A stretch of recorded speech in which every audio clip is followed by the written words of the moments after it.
क्या कहते हैं, रिजर्व है आरबीआई का, फर्स्ट क्वार्टर में कितना था। ठीक है, सीधा आपसे क्वेश्चन पूछ सकता है कि फर्स्ट क्वार्टर में कितना था, तो टिक करके आ जाना 795 टन। ठीक।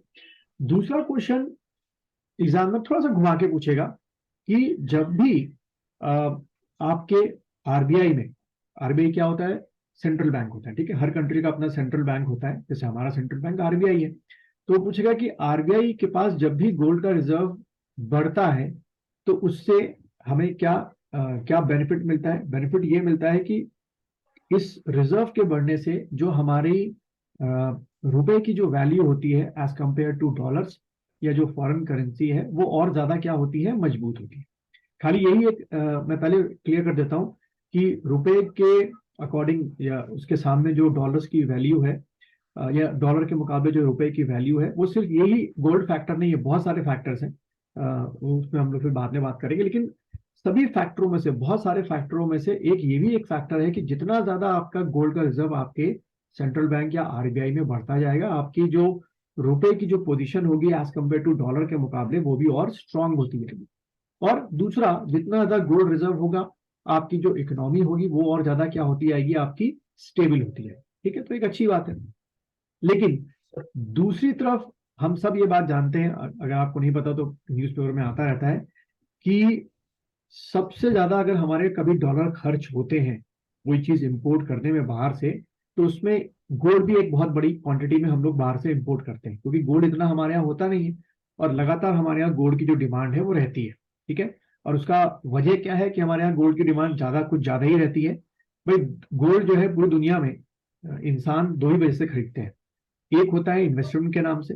ठीक है, काफी कंट्रीज में इन्वेस्टमेंट के नाम पे खरीदते हैं, यूरोप, अमेरिका, साउथ, ये ऑस्ट्रेलिया हो गया। हमारी कंट्री में या एशिया में इन्वेस्टमेंट के तरीके से भी गोल्ड को परचेज किया जाता है, लेकिन स्पेशली साउथ एशिया में और शायद हमारे यहाँ इंडिया में गोल्ड को हमारे कल्चर का एक पार्ट माना गया है। यानी कि मैरिज हो रही है या कोई भी और ऐसी चीज, जैसे बच्चे का नामकरण है या कुछ भी, आपका बहुत सारी चीजें होती है हमारे यहाँ कल्चरल एक्टिविटीज, उसमें गोल्ड का गहना देना या गोल्ड का पहनना बहुत अच्छा माना जाता है। अगर आप यूरोप और अमेरिका में जाके देखें तो वहां पे जो उनकी मैरिजेस होती हैं उनमें ऐसा कोई रूल नहीं है कि भाई गोल्ड के गहने पहने, पूरी चूड़ियां पहने, वो तो पहनते भी नहीं है। ठीक है, तो दो वजहों से हमारे यहाँ गोल्ड जो है उसकी ज्यादा हमेशा क्या रहती है, डिमांड रहती है। ठीक। अच्छा, अब यहाँ से क्वेश्चन जो आपको असाइनमेंट में दे रहा हूँ कि टॉप 3 कंट्रीज वो कौन सी हैं जहां से हम गोल्ड इंपोर्ट करते हैं, इसको लिख लो। Top 3 countries from where India imported the gold, इसको लिख लो और असाइनमेंट इसको पूरा कर लेना। Top 3 countries where India imported the gold. ठीक है, कहाँ से हम लोग इंपोर्ट करते हैं। क्लियर है यहाँ तक, Arun, Aishi? Yes sir. Sir कभी कभी ऐसा होता है ना कि सोने के बहुत सारा बड़ा खान मिल गया या ऐसा कुछ हाँ, होता है, ठीक है। तो पॉजिटिव इफेक्ट होता है। नहीं, सोने का यानी कि गोल्ड का माइन कहाँ मिला, इंडिया के प्रेमाइसिस के अंदर, मतलब हमारी बाउंड्रीज के अंदर। हाँ जी सर, जी सर, जी यस। हाँ, तो उसका तो असर पड़ेगा ही सीधा सीधा। भाई, गवर्नमेंट के पास सारे के सारे राइट्स होते हैं जमीन पे, अगर मिल गया तो। ठीक है। यस और वैसे भी आपके साउथ इंडिया में आज भी कहते हैं कि कई टेम्पल्स में, बहुत जो पुराने पुराने टेम्पल्स हैं, चाहे वो विजयनगर एम्पायर टाइम के हों, चोल के हों, चालुक्य के हों, है ना, तो वहां पे कहते हैं आज भी मंदिरों के अंदर बहुत सारा गोल्ड जो है रखा हुआ है, जिसको आज भी जो है एक्सेस नहीं हो पाया हमारे। ठीक है। और वैसे भी हमारे यहाँ गोल्ड जो है मंदिरों में चढ़ाया भी जाता है, लोगों के घरों में भी गोल्ड है। अभी आपने ये एक स्कीम सुनी थी, गोल्ड बॉन्ड स्कीम? पता नहीं जी शायद। सर। हाँ, क्या थी कुछ? चल चल। हाँ सर, एग्जैक्ट याद नहीं, पर वो कुछ ऐसे इंटरेस्ट पे था। अच्छा। हाँ, ठीक है, ठीक है, बढ़िया, मतलब आस पास ही हो। आयुषी, आपने सुनी थी? आयुषी ने शायद ही सुनी हो, gold bond scheme. No sir. अच्छा, देखो सरकार ने क्या किया था, मैं इसको फटाफट बताता हूँ। सरकार ने जो हमारा ये एटीट्यूड है, मैं रॉ भाषा में बात करूंगा, कि ये जो गोल्ड, सोने के लिए जो पागलपन है हम लोगों का, कि भाई शादी ब्याह में या इन्वेस्टमेंट के नाम पे हम खर्च करते हैं, क्या कितना भी महंगा हमको परचेस करना पड़े। अभी शायद 10 ग्राम 60,000 का या 65,000 का चल रहा है, मुझे भी एग्जैक्ट याद नहीं आ रहा है, लेकिन बहुत हाइक में चला गया है। तो इस साइकोलॉजी को तोड़ने के लिए गवर्नमेंट ने क्या बोला कि भाई ऐसा आप लोग गोल्ड परचेज मत करो, गोल्ड बॉन्ड परचेज कर लो हमसे। गोल्ड बॉन्ड मतलब जितनी वैल्यू, मान लीजिए जैसे अभी फॉर एग्जाम्पल 10 ग्राम 60,000 रुपए का है, तो इतना ही आप हमें 60,000 रुपए दो, हम आपको गोल्ड नहीं देंगे, बट उसकी जगह हम गोल्ड बॉन्ड देंगे, यानी पेपर्स में देंगे आपको गोल्ड। उसमें उसकी वैल्यू वही 60,000 रुपये होगी। जब भी आपको उसको लिक्विडिटी में, यानी कि आपको पैसे चाहिए होंगे, आप हमारे पास वो बॉन्ड लेके आना। जो उस समय गोल्ड का रेट होगा मार्केट में, हम उसके हिसाब से आपको वो जो बॉन्ड आपने परचेज किए होंगे हमसे, हम आपको उसका तोड़ के दे देंगे। ठीक है। तो इंटरेस्टिंग ये बात है कि बहुत कम लोगों ने इसमें इंटरेस्ट दिखाया। उनका मानना आज भी है कि सबसे अच्छा जो प्योर सोना है, जो हाथ से पकड़ सकते हैं, वो ये लोग परचेज कर रहे हैं। ठीक है। दूसरी चीज, आपके गोल्ड बॉन्ड जो है गवर्नमेंट के भी खाते में आपके जो होते हैं, कहते हैं पैसे जाते हैं जब आते हैं तो, लेकिन सक्सेसफुल हो नहीं पाए। हाँ, तो बस ये कर लेना। अगर मैं बात करूं कि हमारे भारत में जो सोना है कमर्शियल पॉइंट ऑफ व्यू से कहाँ पर माइनिंग होती है, तो आपका कर्नाटका है, फिर वहीं पर अच्छा खासा सोना मिलता है, जो सो कॉल्ड, जो कह सकते हो कि निकाला जाए और बाहर बेचा जाए। बाकी आप मान के चलिए कि पूरे भारत में कहीं ऐसा गोल्ड का माइन नहीं है कि हम उसको कमर्शियल वे से क्या कर सके, निकाल सके। ठीक, ये आपको ध्यान में रखना है। अच्छा, दूसरा वही ये वाली क्या, कि 5 more cheetahs to be release into wild at Kumbh. ठीक है। अब तो ये इतना एग्जामों में आ चुका है कि अब मेरे को लगता नहीं कि दोबारा आएगा। ये जो आपका कुनो नेशनल पार्क है, बहुत सारे एग्जामों में आ चुका है। तो लेकिन ये न्यूज मैंने रख दी है, शायद एग्जाम में आ जाए। तो यहाँ से जो की पॉइंट्स है वो लिख लो अपने एग्जाम उसमें नोटबुक में। एक तो लिख लो कूनो नेशनल पार्क, दूसरा लिख दो चीता, और ये एक चीज ये लिख देना NTCA, national tiger conservation authority. इसके बारे में थोड़ा सा पढ़ लेना। NTCA के लिए 4-5 लाइन का नोट तैयार कर लेना। ठीक है, किस डिपार्टमेंट या किस मिनिस्ट्री के अंडर में आती है और उसका फंक्शन क्या है NTCA का, और नेशनल टाइगर कंजर्वेशन अथॉरिटी के चेयरमैन कौन होते हैं, ये सब चीजें थोड़ा सा तैयार कर लेना। ठीक है, लिख दिया असाइनमेंट्स दोनों ने? अरुण, आयुषी, हो गया? ठीक है, ये थोड़ा सा इसके बारे में लिख लेना। ठीक, चलिए आगे बढ़ते हैं। अगला है आपका वही जो मैं अभी आपको बात बोल रहा था कि high court does not have power to direct changes to schedule tribe list. CGI ने साफ साफ बोल दिया कि जो किया आपके मणिपुर हाई कोर्ट ने वो बहुत गलत किया। अब देखो, यहाँ से जो हमारे काम की चीज है जो आपके इस कमिंग साल में आ सकती है एग्जाम में, वो है आपका आर्टिकल 342। ठीक है, जितना मुझे याद है मैंने आप लोगों को पढ़ाया भी था आर्टिकल 342।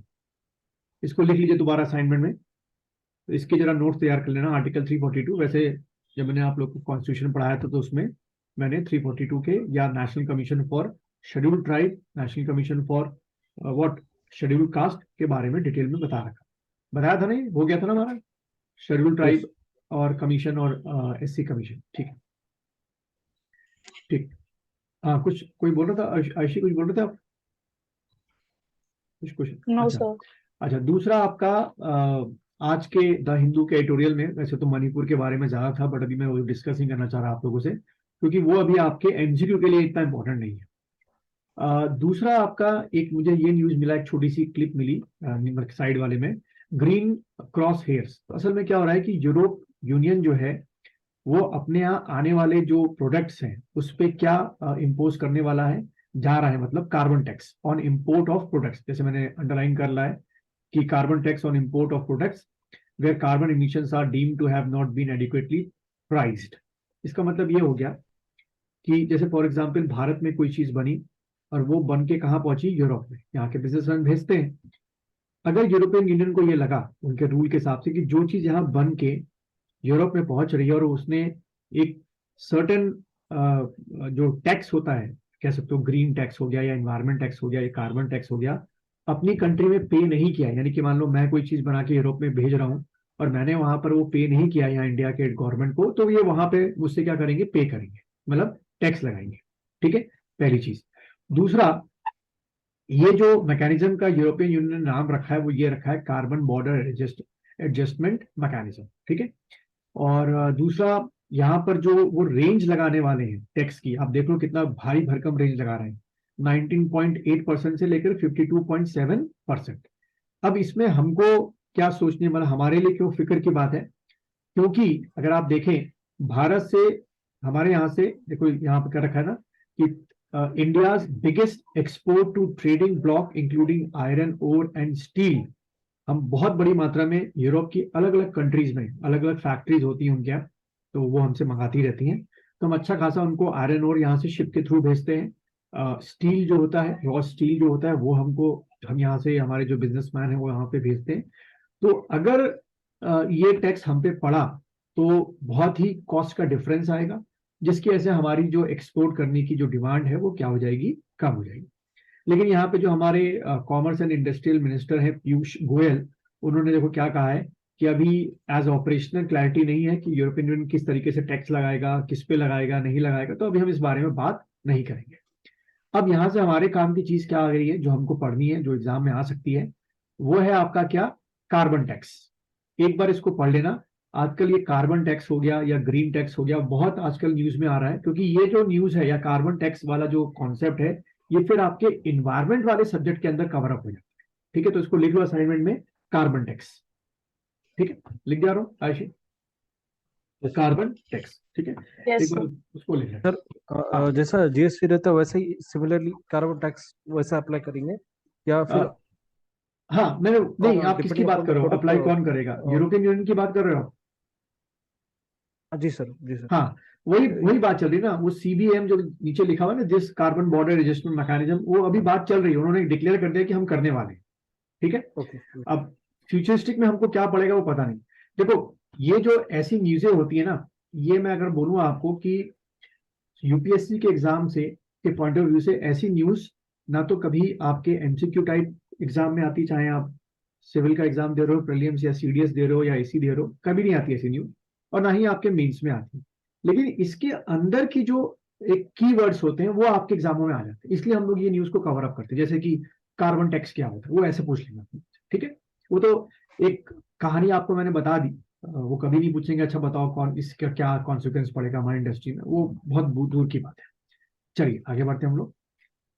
असल में द हिंदू न्यूज जो है, वो हम ये मान के चलते हैं, पता नहीं इतने सालों में लोग अंधभक्त हो गए हैं कि द हिंदू में एक एक पन्ना पढ़ के जाओ, एक एक न्यूज पढ़ के जाओ, सारा यूपीएससी पूछने वाला है। ऐसा नहीं, वो हमेशा ट्विस्ट करके पूछते हैं। चलिए आगे बढ़ते हैं हम लोग। जैसे आजकल मैं देख रहा हूँ कि मणिपुर को लेकर बहुत सारी न्यूज़ें जो हैं या यूट्यूब चैनल जो हैं बहुत अच्छी अच्छी खबरें बता रहे हैं, बट वो एक सर्टेन तक पढ़ो, जैसे आर्टिकल्स पढ़ लिए, मिताई ट्राइब पढ़ ली, शेड्यूल ट्राइब क्या होता है, क्या उनकी डेफिनेशन क्या होती है, खत्म बात। वो कहानी क्या पढ़नी कि कितने मारे गए, कैसे था, क्यों था। अच्छा, अब हम लोग शुरू करते हैं अपना क्या कहते हैं